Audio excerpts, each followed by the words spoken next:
வணக்கம் ஃப்ரெண்ட்ஸ்.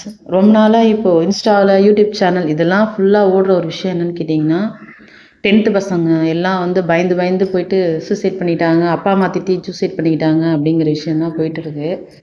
அதை பார்க்கும்போது மனசுக்கு ரொம்ப சங்கடமாக இருக்குது.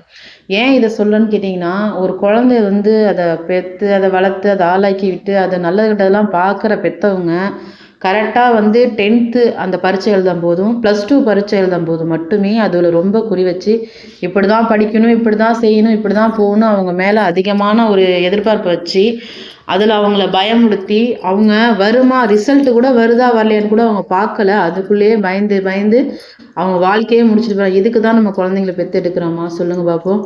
கொஞ்சம் ஒன்று ஸ்கூல் போகிற டைம்லேருந்தே உங்களோட எதிர்காலம் நீங்கள் படிப்பில் தான் இருக்குது, எங்களால் முடிஞ்சது இதுதான் விஷயம் அப்படின்னு பொறுமையாக சொல்லி சொல்லி, ஏன்னா நம்ம வந்து அடித்தோ இல்லை கோவப்பட்டு பேசினாலும் குழந்தை திருது அன்பால் மட்டும்தான் திருத்த முடியும். அதுக்காக வந்து பார்த்தா நீ அன்பாக பேசினா சிரிச்சா என் பிள்ளை திருந்துருவான்னு கேட்டால் நான் அதை சொல்ல வரல.